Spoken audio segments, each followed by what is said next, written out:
Have you ever wished you could eavesdrop on a conversation with a millionaire? My name is Michelle Thompson. I'm a retired project controls engineer and business professor, and that's exactly what I'm going to do in this podcast. I get to ask the questions that everyone else wishes they could. I'm going to find out exactly how they were able to build their empires through automation and outsourcing. And I'm going to break it down in a way that helps you build your business to run on autopilot. Don't miss out on Automate to Dominate.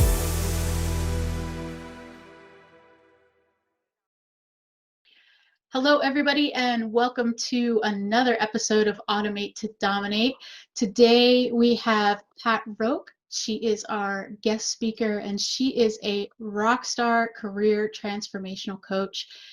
She has an incredible amount of value to give us, and she's been everywhere. I mean, she's been featured as a career expert on, Good Morning America, Inc., Tribune, The Ladders. Good God, she's been on Oprah, Cosmopolitan. Got kick-ass clients like, everyday names like Konica Minolta, Bank of America. We're so honored to have you as a guest. So, Pat, thank you. Thank you for being with us. Thank you for having me. It's great to be here. I love sharing stories and wisdom with cool people like yourself and making sure your audience gets a lot out of it. That's the most important thing, right? Yeah. So you have a super cool story about how you kind of went down this career path, and it started with a box of rocks. Can you tell us about that? Sure. Well, it actually started, my first company I founded 32 years ago, which sounds a little crazy because I feel like I must have been in diapers to do that. But I started as I was a PR agency hotshot as a young kid. I did a lot of cool internships, scammed my way into great jobs, and then had a car accident on a As all sunny good New Jerseyans do, by the way. Exactly, yes. So car accident on a sunny Thanksgiving Saturday, and was not feeling well enough to go back to an office desk job. And so my first entrepreneurial company was founded in 1988. And I was virtual before the digital part of virtual, right? Wow. That's So I was cool. basically a virtual VP of marketing. I said, no, thanks. I don't want to sit in a chair. I don't want to be there every day, but here's what we're going to accomplish. Here's how I'll stay accountable. I grew a virtual team, and then I would backfill a company's marketing department. So I would be your kind of virtual VP of marketing and either help your team be better at what they did or backfill with my remote team. So I had VAs and was a VA at a high level since before the digital part existed, which is kind of cool. So I did that for the first 20 years of my business. At age 40, I got my master's degree in organizational leadership. I did it online, so I became an e-learning expert. And my master's thesis was on the benefits of virtual teams, remote work, telework, work from home, because I had already lived 20 years of it and figured I could have never survived without it. And so that was spring before 9/11. So Wow. one step ahead of the curve, right? So Yeah, helping yeah. companies and hospitals and facilities and individuals figure out what to do with, displaced workers and remote teams when the world changed then. Fast forward, I spent that 10 years in corporate, and on right around my 50th birthday, got a dreaded phone call. I was making buckets of money doing digital multi-million dollar, multi-year digital sales, and got a phone call that it all went away. And we love you, no vacation, no severance. Thank you. Bye-bye. Wow. That's a Oh, shot in yeah. the gut. Oh my God, it was ugly.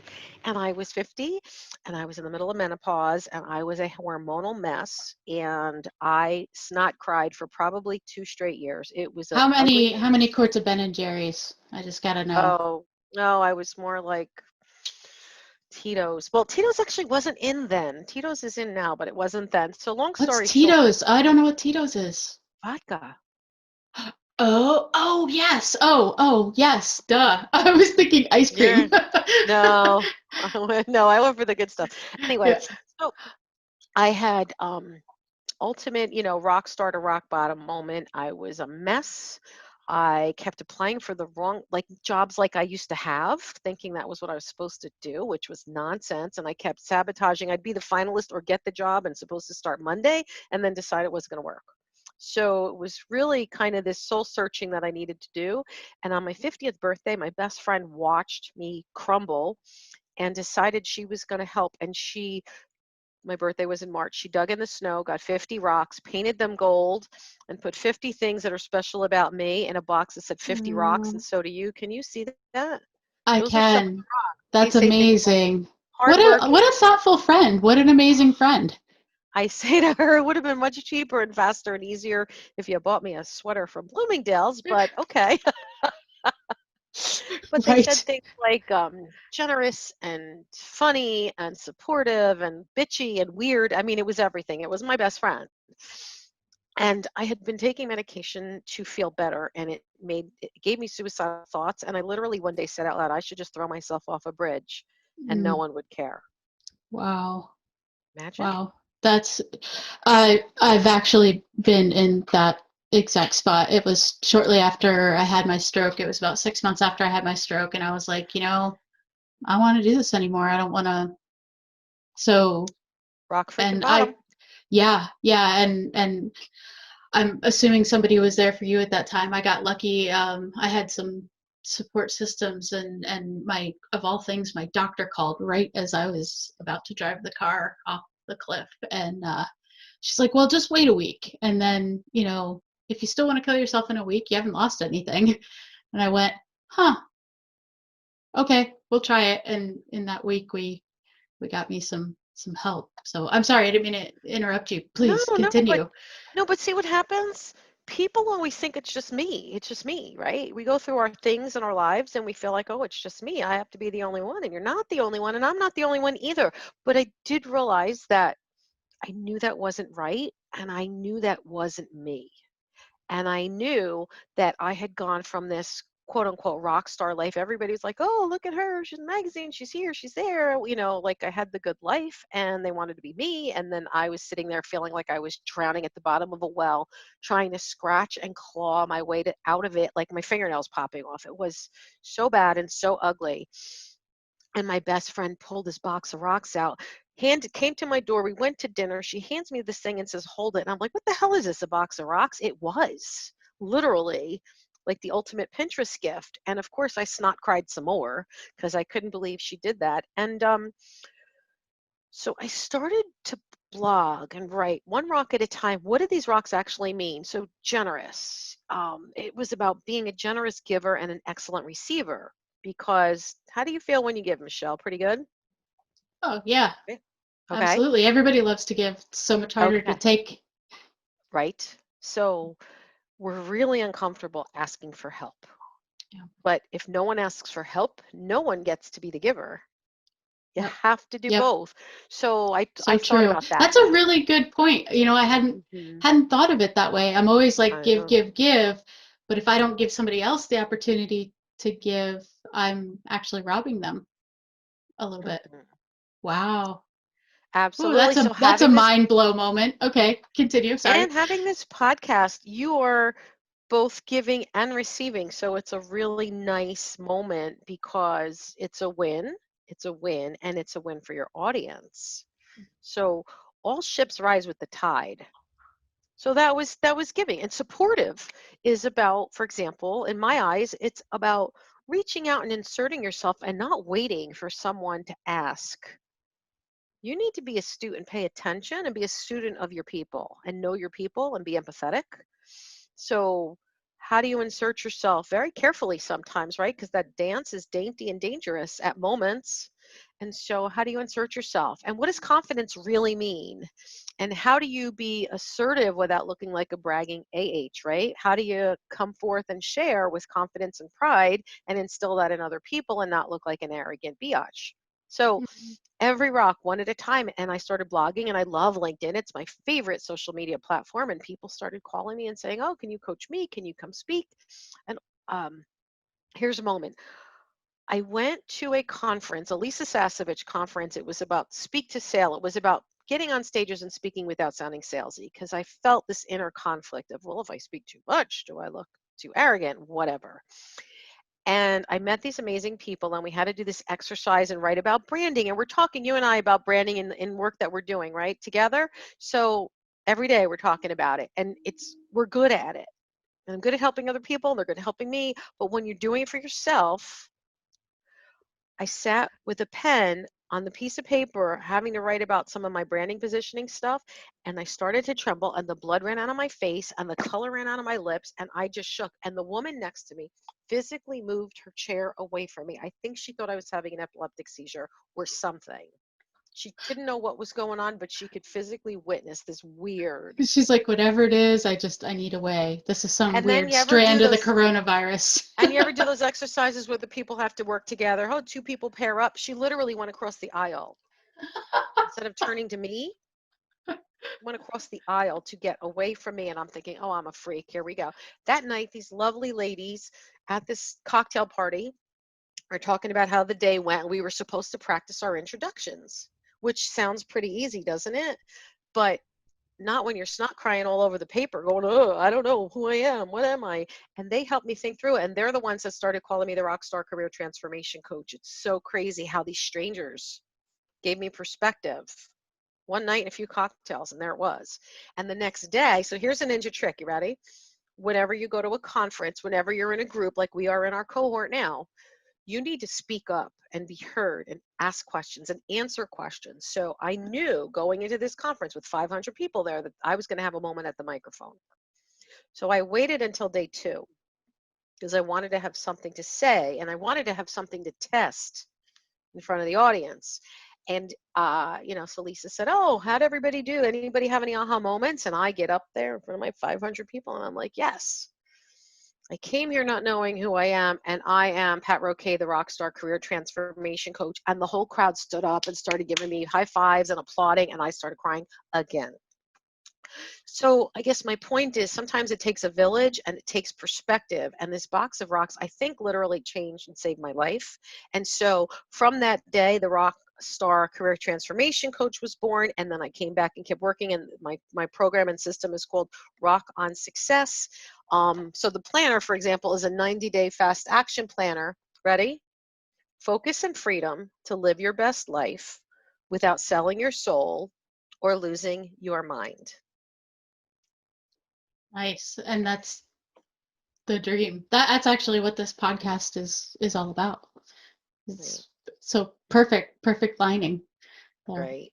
So there it is. And that's been my focus, and speaker, author, career coach, and expert on remote teams since, the master's thesis on 9/11 and all the background. So you and I were talking before we came on live, and you said, oh, are you pivoting? Because we're actually, going to be launching programs, and that's great. And I stayed up for 4 nights in a row in the last week because I kept thinking, I know that I can help these people with this whole hunkering down and coronavirus and work from home and living through disaster. I'm like, I did this already. This was 9/11 through and through, and this was 07, 08, 09 through and through. And so I felt compelled to do something about it.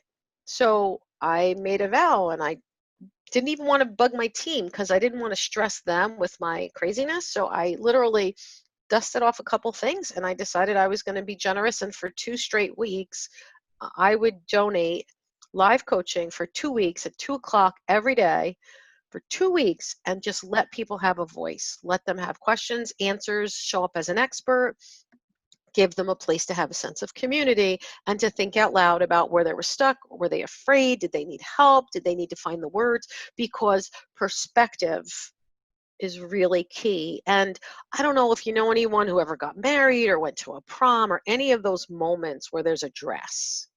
The dress. Yeah. You know what I mean? Yeah, You're in the absolutely. place and there's the dress and you're on the pedestal and the mirror's there. Isn't there always somebody standing 20 feet behind you to tell you if your butt looks big in the dress? Of course. It's my mother. Right? Right? Yeah. Somebody's job is to give you perspective because there's things about ourselves we can't see. And then when they're pointed out that way, you're like, oh, now I get it. And that's what happened to me with the branding transformation. And that has become my gift for other people. So I help others find out why they rock, why they shine, and how to shine a spotlight on their genius. Ta-da! Easy. I've been doing it all along. I just never put 2 and 2 together. 1 and 1 in my world now, 1 and 1 equals 11. not 2. Interesting. Very cool. Mm-hmm. Right? Yeah. So having fun with it now, because I've kind of, gotten in the groove, and it's great. So the rear view mirror is small and your windshield is big, but you still need both to connect the dots from where you were to where you want to be. And that's one of the things I love to do. Yeah, and that's great about the, connecting the dots. You excuse me, you say there's, basically 3 ingredients to kind of leap your career Mm-hmm. forward, right? Mm-hmm. Mindset, skill set, and tool set. Always. Yeah, absolutely. And talk to me a little bit about the last 2, the skill set and the tool set. Sure. So the first part is simple. It's not simple, but foundationally, if you get in your car, you have to either plug something in the GPS or Waze, or you have 2 options. You're either sitting in the driveway or you're driving in circles.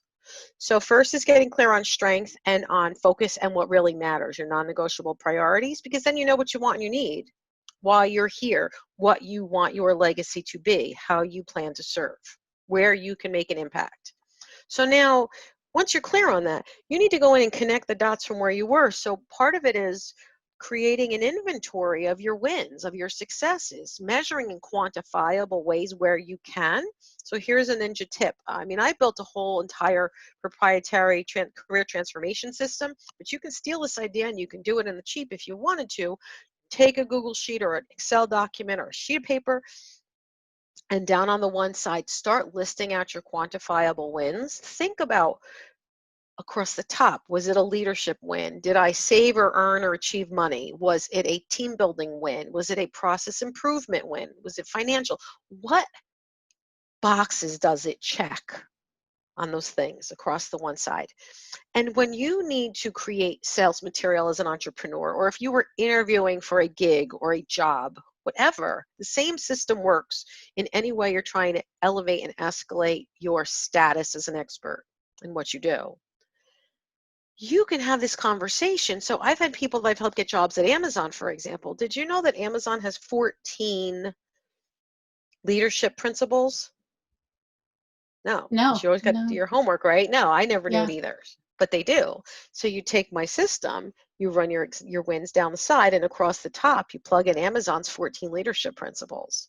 And if you make it past the first few phone interviews and Zoom interview, they fly you to Seattle, and you have a 6-hour, 6-person, one full grueling day interview. And a lot of my folks happen to be on the East Coast. I don't know why, they just are all over, but still flying cross country. They put them up in a hotel for a day or 2 so they can decompress before they get there. Then you go in on Monday morning and you've got 6 hours, which is grueling. It's like running a marathon. Mm-hmm. But when you've got yourself organized, you can be nimble in how you storytell, because if they say, talk to me about a moment when you were bold or brave, like that's one of them. Talk about one when it was no surrender. Talk about one, like they throw out one of their principles and you'd have to on the fly tell a story for 6 Wow. hours. 6 different stories. No matter what they said, you had to come up with something different because they compare notes at the end. And so Interesting. just helping people inventory where they are and where they want to be. So sometimes people need to do things like my son had graduated college and was looking for a job, and he was looking for a little brush up, and we found on Huffington Post, HuffPost stuff. They had an Adobe Creative Suite certification course for $39. So he got to go in and do a brush up on InDesign and Photoshop and Illustrator. Really? I mean, it's a no-brainer to be able to now put credentials. So sometimes it's a matter of doing things to brush up on skills, to refresh your memory, to add something that's new to the suite of what you offer.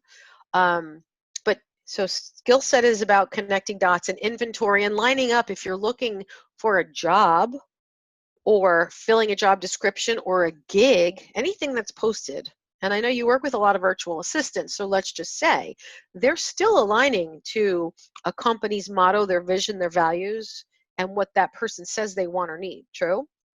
Yeah, they better be, or they're not going to work for me. Okay, Yeah. so they need to know how to, I call it parrot phrasing, not just para phrasing. I don't want you to sound a little bit like the gig. I want you to sound like it's your Cinderella moment and things literally mirror. You sound just like what they've asked for, if it's true. Don't lie, but if it's true, you need to even borrow their language. So that is skill set. And then tool set is where and how are you telling that story? So is it a resume or portfolio? Your LinkedIn profile should be singing the song, not of who you've been, but who you deserve to be. And the other Interesting. thing, yeah, it's not a resume. It's not your online resume. You get the chance to write that story and articulate your value. You get that headline, the space under your picture, that's keyword searchable, that needs to say how people would search to find you. Do they Yeah, look for that's virtual assistant, executive assistant? What are they looking for? Use the words they're going to search for, not whatever someone else called you, right? And then make sure your about or your summary, those 2,000 characters, sing a song. Again, totally stacked with the keywords around the things that are your best delivery. What are the things you do? How do you help people sleep well at night knowing you have their back? Who is your ideal client? What problem do they solve? Do you solve for them? I guess I should say, right? yeah. And then underneath, reinforce it in the positions that you've had. So great real estate. LinkedIn Pro Finder is one of my favorite tools of all time because I literally am now to the point I get about 50, 60, 70 something leads a day. It started out one or two, a little over about a year, almost a year and a half ago. And it's funny because I was looking at my emails, my notes to people, because I've had relationships with people on LinkedIn a long time. And I remember saying, yeah, me and my team of, 5,000 followers on LinkedIn in like September of 2018. And I now have 15,000 followers. Wow. So I've tripled.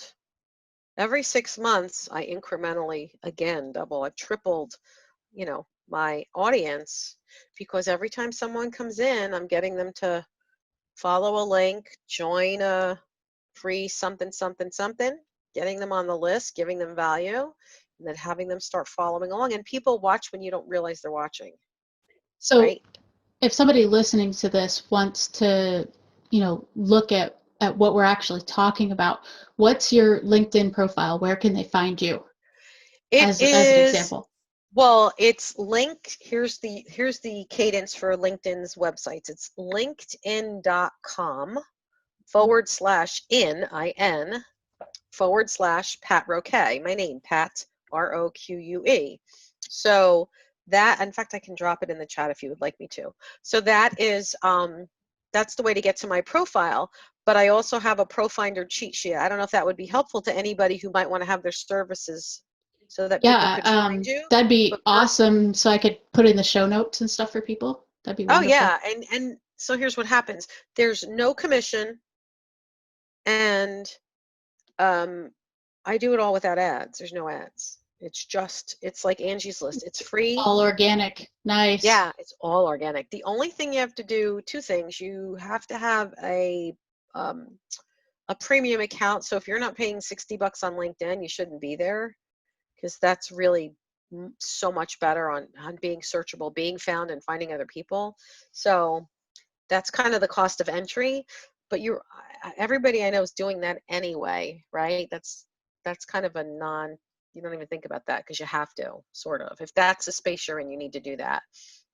And there's a lot of leads, so you need to have an organized system and process. And that is where, Michelle, we talked about where do VAs and such come in. Mhm. So is that a good topic for you? That's a wonderful topic for me. All about the systems and the processes. But can I back up for just a second before we go Yeah, to of that? course you can.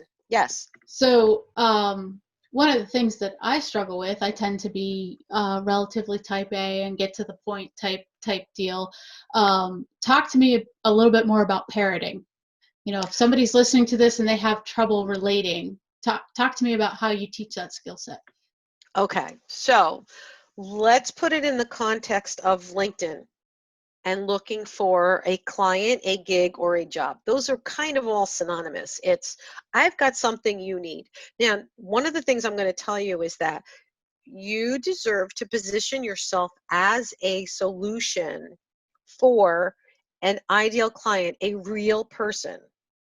So I'm backing up even a step before paraphrasing, right?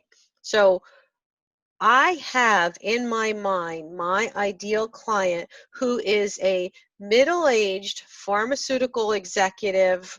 Just because I've worked in that industry so long, they're successful, they're highly educated, they are well recognized, they're usually a director, VP, EVP, C-suite type person. They travel, they're married or divorced, they've usually got 2 kids, maybe in or out of college, give or take. They like golf, they drive a nice car, they are time crunched, they are sandwich generation, so they're dealing with decisions and caregiving for aging parents. They might have empty nest, and now in this environment they're not even empty nest any longer. Everybody's back in the nest dealing with all of that these days. And they know that they deserve better, and they want to either move up or move over or move on to something different altogether. And I'm sorry, can you hear that? A little bit, but it's okay. I don't know. Okay, sorry about that. It's okay. So knowing who your ideal client is, when you're about to engage, so let's say it's at a company, you need to know what problem you serve for them. And if you're looking at a job description or a request for support, they're going to be using language. It's going to talk about their style, their needs, because you're going to get paid for one of 2 reasons: pain or promise.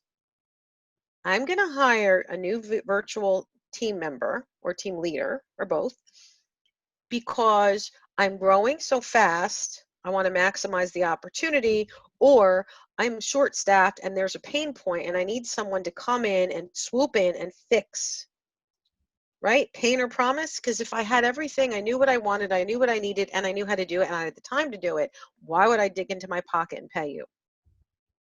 So, pain or promise? When I'm telling you the story, here's my company, here's our culture, here's the things that matter to us, and here's where we need help, I literally want you to give me back the words that I use in describing my pain. I want you to say, I solve this pain for this, and that they both need to be the me and the description I've just used in my request for help. So when I'm writing my LinkedIn, I know exactly how to speak to my ideal client, because if I could take Karen, I would clone Karen. If I had a dozen or 100 Karens, my life would be easy peasy. Joy, joy, joy. Those are the kinds of clients that it's time for renewal, and they don't ask you how much of a discount they're going to get. They're like, do you want a check or a credit card? And what day was it due again? I'm going to just send it anyway. If I'm early, it's fine. Yeah, thank you. That's who you want. So you need to know who you want and what they need and what their pain point is. And I've hired a So, lot of virtual people, so I will tell you that it's a really interesting thing to find that right fit, because there are so many pieces of what a virtual team can do or what they can bring to the table.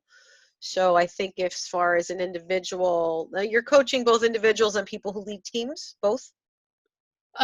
yeah, small teams, Okay. usually 20 or less, Okay. But that's still 20 employees great, less. Yeah. because that gives me the need to not have to go out and hire all of them myself or look at all these individuals. I have a quarterback, and then that person deals with everybody. True? Yep. So as they're describing their solution, the way the team describes their solution should marry up to the language of how I've asked for help, how I've described my opportunity to you. So how are you doing the research to find what your perfect avatar's language is? How are you finding that? Okay, so there's a few ways to do it. Number one, look at your ideal clients and pay attention to how they thank you and when and why they thank you. Ask them. If someone asked you, what's the best thing I do for you, what would you say? You can ask them. I'm getting ready to redo my website. I'm looking for some copy. Would you do that? More importantly, as you go through life, when someone says, Michelle, you're awesome because da da da, listen. Whatever they said, you say, thank you very much. Can I ask you a favor? Would you mind letting me send you a request? Can we drop that in a note on LinkedIn? Because if you had that need, I'm sure other people would have that need. And I'd love to be able to make it easy, because you don't necessarily want to have to get field phone calls for recommendations. But if you write a quick recommendation based on blah, blah, blah, and then you tell her what you're trying to accomplish, or him what you're trying to accomplish, like put it in context, or feed them back the words they just used. They said you were this, this, this. Here's why I hired Michelle. Before we started working, I was this. We did this, and my change was this. Now I feel this. We accomplished X. And then put them in that sheet I told you about before so you don't lose track. And make it easy for them to put it in writing. So if somebody says something, I'll recap what they said. And in LinkedIn, there's a spot where you can ask for a recommendation, and I'll actually drop the note and say, I'm looking to grow my client roster of X. Here's some of the things they're asking for, but would you mind putting this note? And then what happens is, I have 70 something recommendations on my LinkedIn. So, because every time somebody says, oh, we love you, you just did that, I say, great, would you mind taking 2 seconds? Can you drop it in there? Because over time, it seems like a little thing to say, but over time, I've got 30 years of background. It's only over 2 a year. But you see what I'm saying, over cumulative time. So if somebody wants to know what it's like to coach with me or to hire me as a speaker, you can go back in and look. And by the time you read the first 1 or 2 or 3 or 4 dozen recommendations, you're going to see patterns of how you will feel. And I promise you give that same glowing feeling to people. They trust you. You have their back. You deliver X, all the things that they thank you for. I promise that's how you show up in the world. It's probably not an accident that you're amazing and you just did this for someone, because that's your pattern. We all work in patterns and people don't pay enough attention. I do. That's why I create systems and courses and all that, because I see the patterns, because I want success to be duplicable. It needs to be repeatable. Yep. Right? And that's, yeah. And I mean, I know I did the same thing with, I did my MBA online too. And if you could put your MBA basically in a box, it's how do you look at the world in systems? Right. Right. And how do you duplicate the system and make the system more efficient? I mean, and so for you to be able to put that into like a book and be able to make it tangible for people, versus, it takes me 2.5 years to go through all these courses and get a nugget here and a nugget here and a nugget here. That's just freaking golden. And Yeah. it's so funny you just said that, Michelle, because I just met with my virtual team like an hour ago, and we were talking, and I said to them, you know the difference between when we were going to offer Rock Your Career Reboot as a course, my 9 modules, all my best teaching, as an academy, as a course with all the modules. And now the new program is really like an MBA for your career path. It is literally everything the way I did. And it's so funny you just said that, because I just had that conversation. I said, as a matter of fact, I think maybe we should offer a certificate at the end, because the rigor of what you need to do and the retrospective and the work that will go in, not that it should sound overwhelming, but it's comprehensive enough. And that's why I'm following the 90-day success plan with 10 live sessions in between that will be done as a cohort. It basically follows what Julie did and what the Speak to Scale, the course I did before, my speaking training before. Both of the last 2 most amazing things I've done, both follow the exact same course approach, not just the content, but having these live cohorts and then live Q&A. And so I feel like if it worked for me as a student twice, There you go. So it is very akin to the way I approached my online MBA in organizational leadership and learn things like what's the difference between charisma and other forms of leadership. Like Hitler was a leader, but so was MLK, right? Why do people follow who they follow and how and Both what are the charismatic, traits, both really good speakers. One for good, one for evil. But right? the, but they're But but they're very identical. They're as far as parallels, right? A lot of yeah, parallels. right, lots. Yeah, in So, fact, yeah, no, I was just gonna parrot off of that. Like, people, it's a couple generations removed now, so people are like, "Oh, Hitler was awful," but at the time when you lived in Germany, like if you didn't know what was going to happen, right, and you just looked at Hitler as a leader, it's amazing how persuasive and how good he was at what he did. he was So masterful at being a bastard. I mean, he really was, yeah, right? yeah, he was. And I'm not advocating Hitler. I think he was like the world's most horrible person ever. But like Yes, but taking what, if you break down what he did into a system and then use that system for good instead of right. evil, that's where Exactly. the golden nugget really, really lies. So recognizing the patterns in that Hmm. is one of the things that I am instinctively good at. So taking the how to be and lead a virtual team, how to stay organized, how to follow a path, how to make success memorable and repeatable, like building a personal brand for people and helping them become memorable and repeatable so that someone else could say, oh, you definitely need, if you want to grow your business and your brand, you need to work with Michelle. If you want someone who's going to help you with your career and fast tracking your success or working remotely, you need to work with Pat because she rocks. And they will throw in the rock anecdotes. Everybody calls me that. Everyone knows it is just, it precedes me. So I live by it. My father's name was Rocky. My father-in-law's name was Rocky. My son's middle name is Rocky. My favorite movie of all time, Best Picture 1976, Rocky. I'm Italian. I love rock and marble and stone. And then this box of rocks shows up, and I marry a lovely guy from Havana, Cuba. My last name is Roque, which means what? Rock. Rock. So, yeah, you think it was destiny? Probably.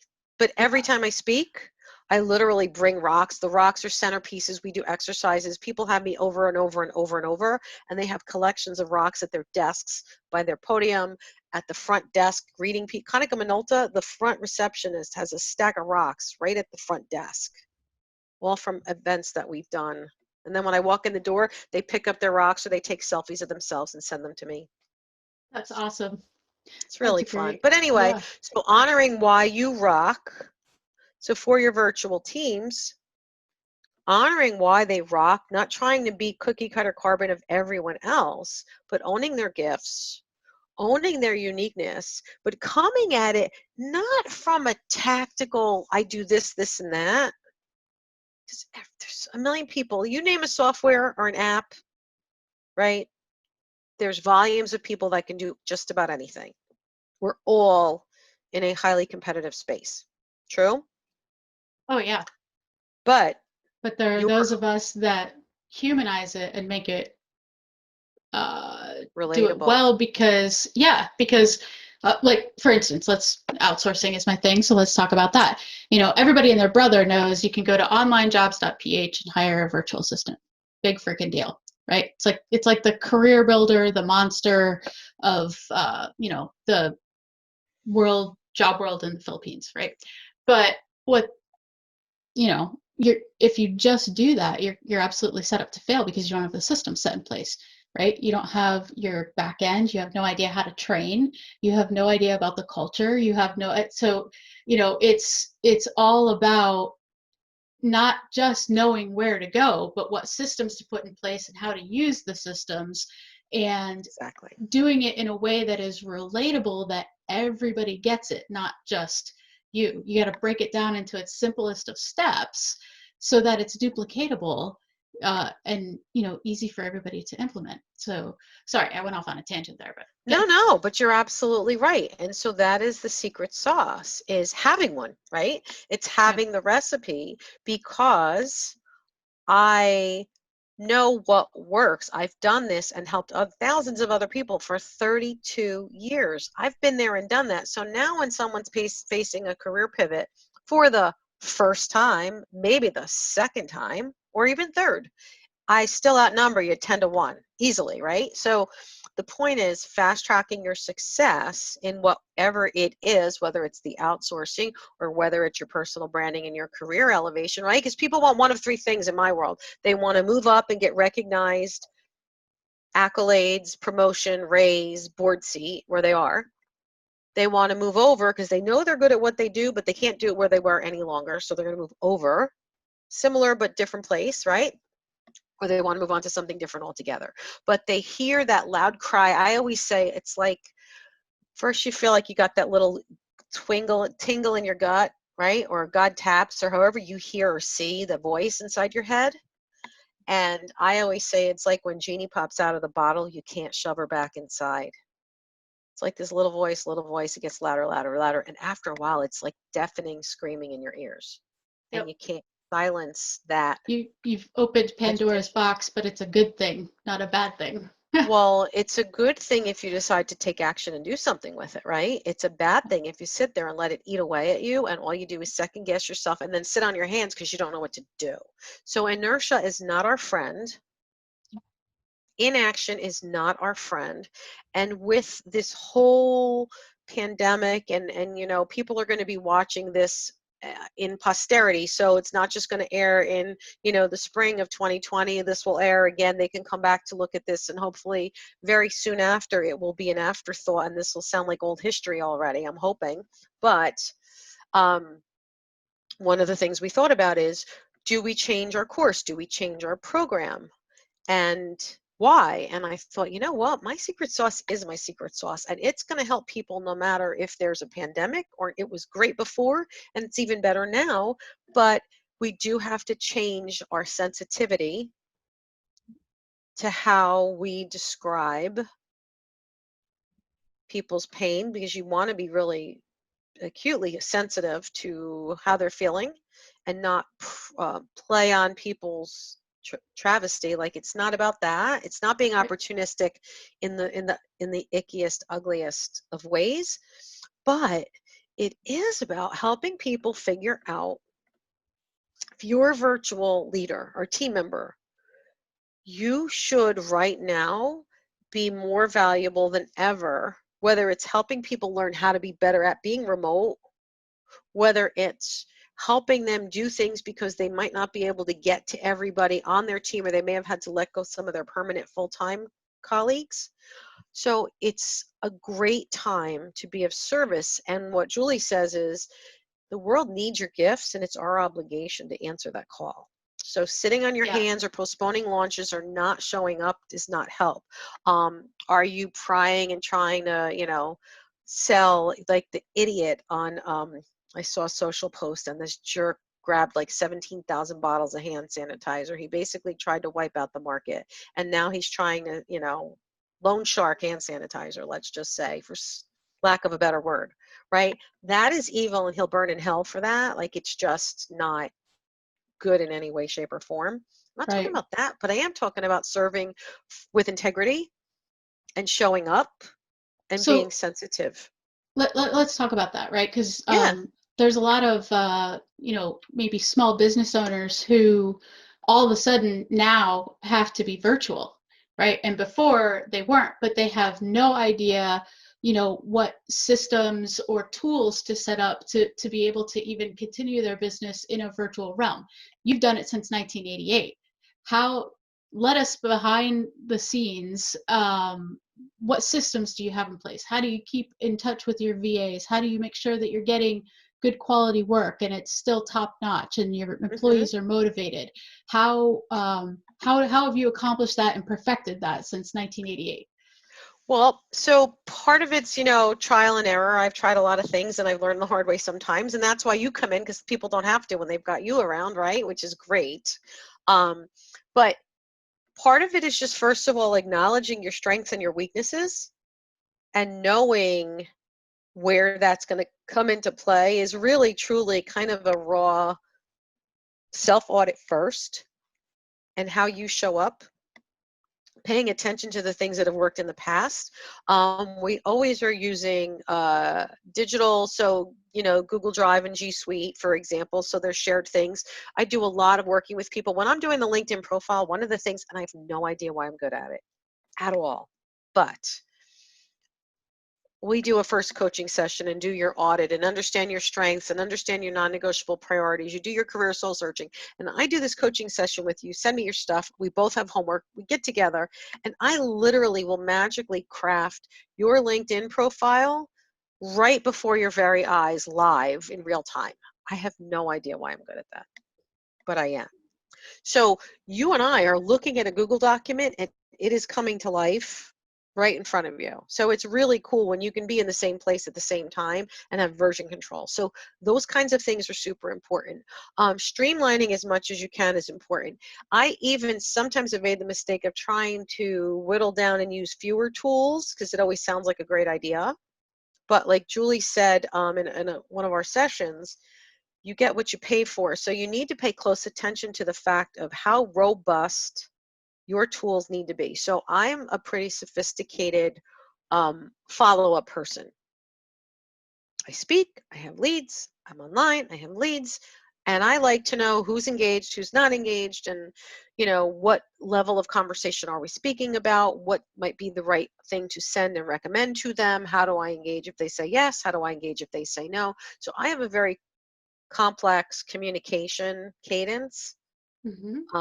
And I made sure I found people who find joy. For example, I've got a copywriter and email person who loves untangling the web of all the different messaging, because I used to do, here's my program, here's my communication strategy and my emails around that, and then that was there, and then the next one was here, but nothing was really woven together like a fabric of beautiful success. And so I found someone whose joy is doing that. I would rip the hair out of my head. It's not my strength, but it's hers.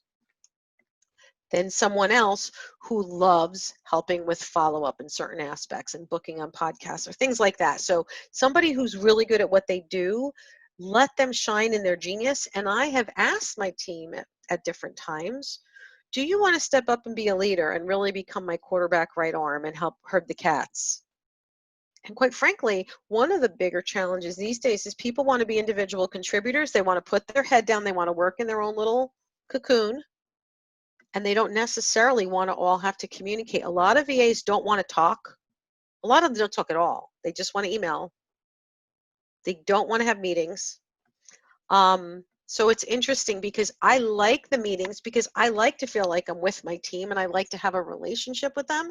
So my style is we meet every week. I don't care because I want to know how you are as a human. I want to know, like my one team member's brother is has a form of cancer, a young boy, and he's so sweet. And so I'm like, tell me all about him. What does he love? And he loves Hot Wheels. Well, guess who sent him a shit ton of Hot Wheels and all the things I could come up with just to like light him up. Why not? It was so much fun, right? Yeah. If I'm going to make a donation to somewhere or something, I want to light them up like the 4th of July. And so you know Hot Wheels it was. I like you said Relationships. about the relationships, the pushback with the video. If I normalize it in the very beginning for them, I get almost no pushback, because I let them know, hey, I'm a normal human being, just like you're a normal human being, and like we don't have to be perfect. A lot of times they're like nervous or embarrassed that you're gonna be upset or something. But as long as you like normalize it and tell them, hey, I want to get to know you, right? We're a team. Like it's they go from like absolutely dreading it and hesitating to Right. it's fun for them because now it's become a team relational thing. So are you using Zoom? Are you keep communicating on Slack? Yep, I can talk. Yes, Slack. Yes, Zoom. And then there's the old Airtable versus Trello versus Asana versus Basecamp versus Monday versus. Right. Pick I your wait. poison. I always say I'm a tech whore. It's bad. So I'll try everything and anything because I want the easiest thing. So sometimes that is a bad thing. So what I just did recently was, okay, we brought on somebody on board, and I said, and two of my people have worked together before for a number of years. So they are already simpatico, and they already both communicate together on Asana. Okay. And I said, I don't love any of them. They all make my hair stand on end at a certain point because I have an ADD, and inevitably, I need something that I can go in and look and know what I need to do or what I need to help you do, and then get out. Yeah, and Because that's kind of why Trello drives me crazy because there's like all these tiles everywhere, and I'm like, oh my gosh, I can't. For me, Basecamp makes sense, but it's different personalities, different styles, But you're right. right, none of them are perfect. No, so I finally, this time around, I acquiesced and said, okay, you guys figure it out. Whatever you agree on, I will be willing to follow. And then this way, if I've got half my team already in love with the system, it'll be so much easier for them to now include me Mm-hmm. and our other team members. So we're really kind of a core of 4 that work together on a weekly basis, every week, all the time. And then I've got some other people that I can pull in, like my art and design person is in the UK, and I don't need her all the time. She's awesome. She helps with my branding. I love her, but it's not an every week kind of a thing. So she doesn't get pulled in, to the thick of it, but we think about her, we know she's there, and it's awesome. So yeah, I defer because I hate them all. Love, Yeah. hate them all. So Google Docs, Google Drive, Google One, Yes. right? Everything's pretty much there. In fact, I use that instead of Dropbox. I know a lot of people use Dropbox, but for me, Drive is just so much easier and it integrates with everything. So I'm totally with you on that. I use LastPass, right, Right. for all my keep everything nice and secure.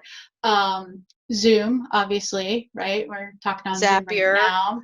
Zapier, amazing, right? Stripe, Stripe. ClickFunnels.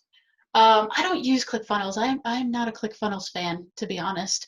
I keep Um, trying not to. This is my 4th time using it, and I'm finally making good money with it. It took me 4 times. 4 times is the charmer. I'm a quick learner like that. But um, I finally am working around people that know how to help me do it mm, in a way that'll, I, how do I say this?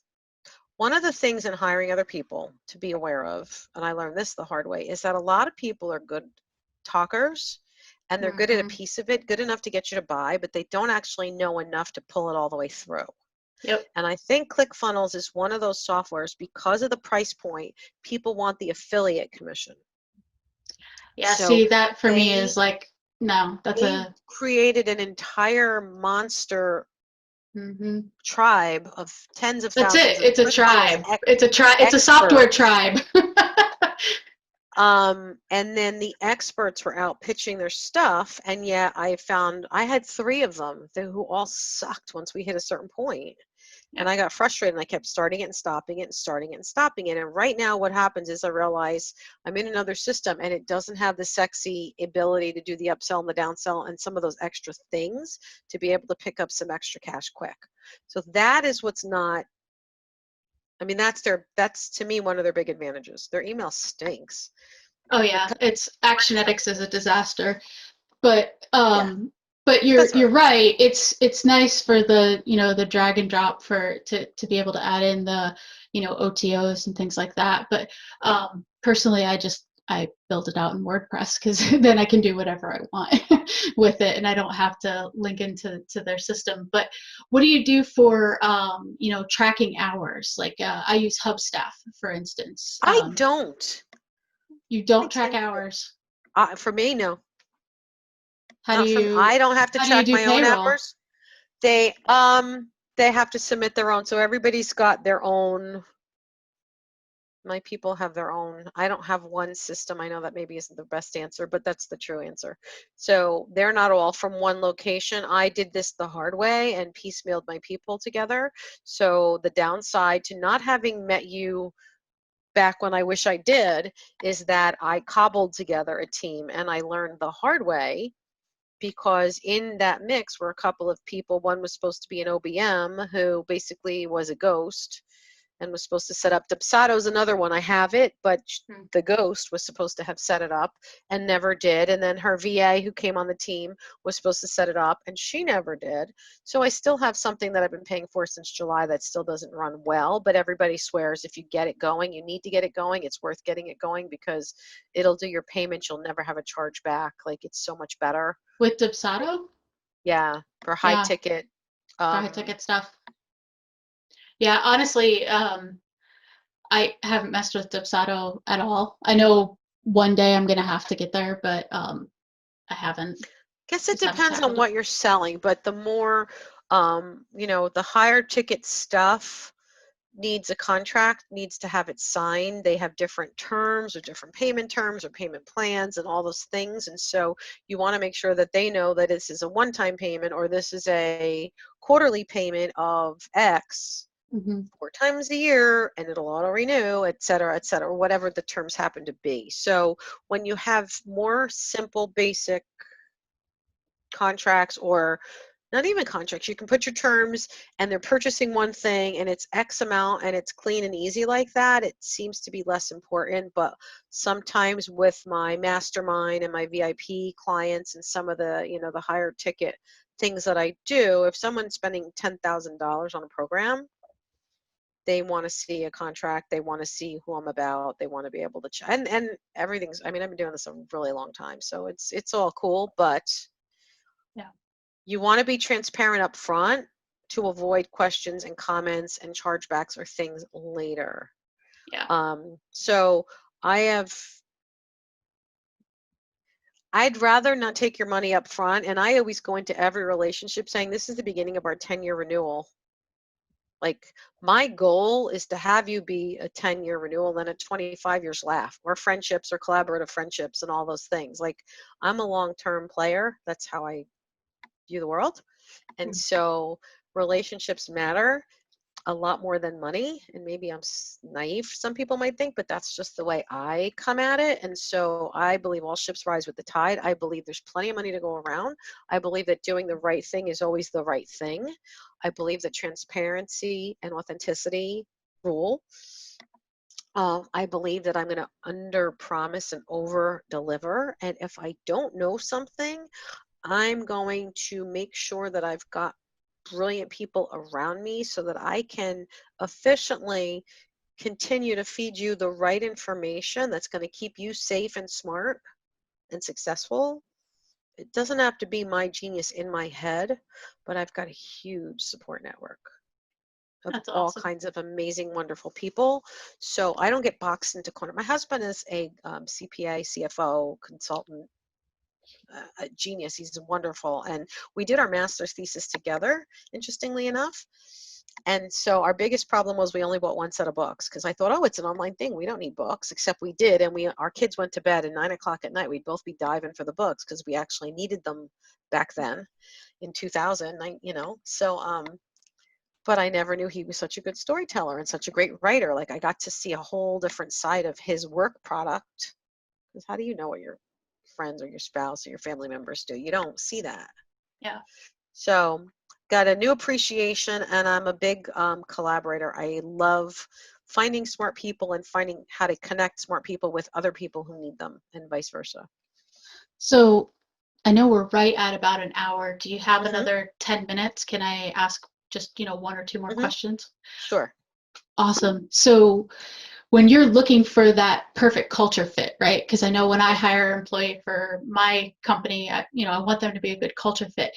How are you interviewing for a virtual job? What questions are you asking? What testing are you putting them through? What does that look like for you and your process? Depending on what it is. So I'll tell you one that I haven't solved yet, and I'm trying to decide if I'm going to solve it or not. I was trying to hire, I had a lot of, on my LinkedIn, I was getting a lot of people coming in looking for resumes. And I kept trying to hire someone to be a resume writer and a LinkedIn profile writer. And what I kept finding was there's such a two things were happening. On the one side, in the marketplace, there's such a gluttony of cheapo resume mills where people are going to go put $100 to get their resume redone. And then they bitch and complain. They come to me after because they're like, oh, I did my resume and I didn't get a new job. Yeah, because that's not how you get a job. The resume is the last piece. So I was having, on one hand, a conflict of heart because I'm thinking, I don't want to take their money and lead them down the wrong path. But on the other side, it's like the point of entry. So this is where I'm always conflicted with Julie's stuff. Do I play in that arena? Like, why would somebody that wants to make $350,000 want to hire a resume writer for $100? What's wrong there? Is there some incongruent values there? Do you see where I'm going? Yep. But I would try people, and so I did find a lot of challenge with the culture or the language because people were not understanding in a lot of instances so far how to gauge what an executive, what that level really looks and sounds like, the US language, the terms we use for it, the titles and the terms for someone who is probably advanced degree, etc. You know, the 200, 250,000 and up type of person. What do they look like? What do they sound like? Or I was getting people who the service was great and the eagerness was great and they were obviously educated, well educated, but they kept trying to sound so smart. So I was getting back resumes that had so many big words packed in, it sounded nothing like a human would speak at all. Yeah. It sounded like someone who was trying to impress someone else, not someone who would articulate with integrity and, you know, like just not someone you'd actually ever have a beer with. Just a thought. Have you ever considered shooting a video showing the VA exactly how you would write the resume and the LinkedIn profile, and these are the reasons that you pick this word? I did, but it got exhausting and I just got tired and I decided that if you do it once, then you never have to do it again. Except I still never found someone who could actually pull it off. And then I would get the stuff back and then I would end up having to spend way too much time. Yeah, you should have just done it on your own because you don't have to, rip it apart. Well, so I have a client who I have him in the pharmaceutical industry, and I end up getting him in front of the number 3 person globally at one of the big pharma companies. And we're talking strategy and how to navigate. So I could be having that conversation and I'm really comfortable there, or I could be sitting there spending all this time trying to beg someone to be a better resume writer. It's exhausting. Like, it's not my zone. Right. So I kind of pulled out a little bit and figured, let me just figure out what to do. And I kept leaving those people. And then I started feeling bad about leaving those people without help. And that was a little bit of why what just happened with the whole gifting, the 2 weeks of open mic. It's like an open mic call, right? Whoever has questions can come on. Because anybody that's been coming to me and looking for help, even if they didn't buy a single thing ever, they're still welcome to show up and have me help them. And so today was a nice little, it was a smaller crowd, but it was doable. So I kind of hot seated a few of the people and I helped them live in front of everyone. It was great. So people who really want help and are open to thinking about it differently, I can help them. People who are going to sit and say, why is my resume not getting me a job? If I have to explain that 100 times, I'm not banging my head against the wall. So they're going to go to one of the mills. They're going to get something. They're going to spend 6 months sending 400. Some of these people send 2 and 3 and 4 and 500 resumes. Do you know how much energy, even if they came to me, right? And we charged X for it. And we had to have my team manage that process. Do you know how exhausting that feels compared to if I had 1/10 of those people and we had the right people and we were coaching them to actually elevate their solid career? What the fit for them, as opposed to just throw spaghetti against a wall and hope something sticks. Well, it's like, is Wolfgang Puck worried about the window at McDonald's? It's still meat, sort of, maybe at McDonald's, I don't know, but it's it's a meal. It's beef, maybe. but is he bothering with the people who are looking for the dollar value meal? No. And are they out there in droves? Yes. But the way McDonald's goes about servicing those people is very different than the more exclusive approach that a Wolfgang Puck is going to be. So I kind of like to think of myself more of the Wolfgang Puck of the career world, if you will, in that it's really strategy. It's people navigation. It's like my client, she's been my client. She's on her third career pivot with me in 14 years, 3. Which is fabulous, right? And so she's messaging me, do I do this? Do I do that? She's got VIP concierge service. I love. It's like a cat and mouse game. It's so much fun. And she's doing great. So I for your team and your people that are listening, you need to spend your time on things that matter and things you're good at and know what your zone is. Stay in your lane.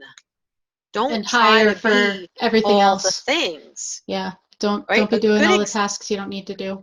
A good executive assistant that's going to be more the right hand and make sure someone's life runs well is a different person than somebody who is a Microsoft Word page layout, or or somebody who's doing graphics in Canva or Adobe. Like, they're all very different. They're all VAs, EAs, All but they're totally different. very different. Or the one who wants to be the quarterback of the team versus the one who wants to sit, like one of my best people. She's got an 18-month-old baby. She does not want to have to be live on camera all the time and in front of people. She doesn't want to talk to my clients ever. She's got a baby, so she loves doing what she does, but he's in her lap, so which is great. That's why you do it. So that's the joy of it. So just stay in your lane, know your gifts, know your strengths, stay in your lane, build a personal brand, understand why you rock, understand that there is definitely people out there on the other side aching for exactly what you have, and then connect the dots to figure that out. That's it. That's the secret sauce. That's awesome. Mm-hmm. Pat, this has been amazing. You've given us so much value. I seriously appreciate the time.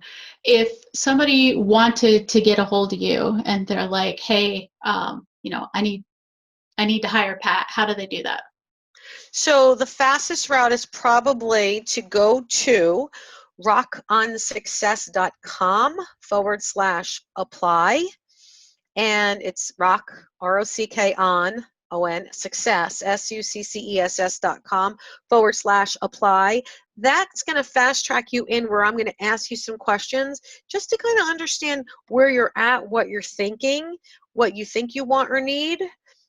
You're kind of just 5 or 6 questions, but it's going to help me understand a little bit about the goals and what's on your mind, and it'll put you into my calendar, and then it comes to me and I get to look, because if I'm going to talk to someone, I want to make sure I'm going to actually send you information in advance of our call so you're in the right direction and you're aligned with my whole mojo and value system and the way I'm going to approach helping you solve your problem. Because if it feels icky or wrong, don't waste your time with me. I want you to find value in every conversation we have. I always say an hour with me will change your life forever. So that is if folks are thinking that they're ready for that. If you would like, I would be certainly more than happy to give you, for example, I've got a link for, and I'll send it to you if you want. If people want to go in and get my planner, they can go in and get the free planner, just pay for the shipping, and I think I sent 2 if I'm not mistaken. So if they want to do something like that, we can do that, and more than happy to do it. Or I can offer you the ProFinder cheat sheet, which is the tool I've created to help people earn more money on LinkedIn, which is great Yeah, for virtual people. those are amazing resources. We'll take all the resources you're willing to give us. Oh, there you go. See that? Yeah. I do, the fun thing that I'm doing is I have a cohort group. It'll be launching April 1st and again at the end of that quarter, so right after 4th of July. But it's really about having the mindset, skill set, tool set, all the content, all the tools. And if they want to come in the middle of it, what I did was I opened the doors and let them go into the content, but then the live coaching cohort starts, because I want you to have support. I want you to have a team around you, just like we're doing how you and I became friends through Julie's class. I think it's a great model. So I will have something else, but the doors will open and close. So there'll be one coming up right after, right around the end of June, beginning 4th of July. each quarter to be able to help people move forward. But we do other things. It's not about trying to sell you guys anything. I just really want you to know that you've got a resource who's been there and done that, who's hired a zillion people just like you. So when I coach people like that, it's both from experience of being the buying customer, right? Because it's hard to get out of our own head. What I say about perspective before, right? You got to get out of your own head and see it from the other side. Absolutely. And Yep. that's a hard thing to do. So that's have to look at it through your mom's eyes. My mother is 88 years old and she's on Facebook every day. Oh my gosh, that's awesome. For Lent, she gives up commenting on Facebook. Not that she doesn't look on Facebook. She goes on Facebook and then she texts me and my sister and my brother all her thoughts because she can't comment because she gave it up for Lent. It's so funny. That's hilarious. So funny. Imagine. So yeah, I'll be a scary old broad someday too, I hope. But well, now, I just by saying that, my mom's the one that's going to be bluntly honest with me and point out the thing that should be painfully obvious to me, but I can't see it because I'm right in the middle of it. It's kind of Well, we all need those people in our lives, so that's a blessing. Yeah. Be grateful you have them, right? So if you guys are listening to this and you need that steering and that guiding, Pat is the one. So thank you so very much for your time. And any last parting comments? I appreciate you, Michelle. I appreciate all you're doing. I'm proud of you being a survival MF. You are just, right? Like cats with 9 lives. We're not going to get knocked down. We're going to just get up and we're going to just keep going. And so you knew that no matter, had a stroke and survived that, and you're here serving the world. So kudos to you, man. Props, because that's what it's about. It's about not giving up, and it's about not waiting for perfection. It's about embracing imperfect starts and just helping people one step better every single day. And that's really the vibe. If we can just all try to do that for ourselves and to help somebody else with that, whatever our spin on it or a gift around that is, but one step, 1% better, what can I do today to bless someone else so that when I put my head on the pillow, when they put their head on the pillow, it was a good day. If you can do that every day, one inch, one step at a time, just keep on keeping on, man, because every day is a gift. So that is my real message. It's got nothing to do with work. Well, maybe it does. It's really about being grateful. That's the message. If you start and end every day with gratitude and take inventory for your gifts and realize, the glass is not only half full or half empty, but be grateful every day for the glass, you're good. You're good to go. Absolutely. And keep in mind that micro steps every day turn into huge journeys when you just consistently do a little bit every day. If we, like you said, if we get 1% better every day, that turns into huge strides. You'll look back 6 months and won't recognize yourself. So thank you so much. I really appreciate it. And we will see you guys next time. Thank you for tuning in to the Automate to Dominate podcast at www.awesomeoutsourcing.com/podcast. My name is Michelle Thompson. Hey guys, if you absolutely love this show, I would greatly appreciate it if you would head on over to iTunes, subscribe, and leave us a 5-star written review. That would be amazing. And as always, if you guys know somebody who should be listening to this podcast, please don't keep it all to yourself. Share it with your friends.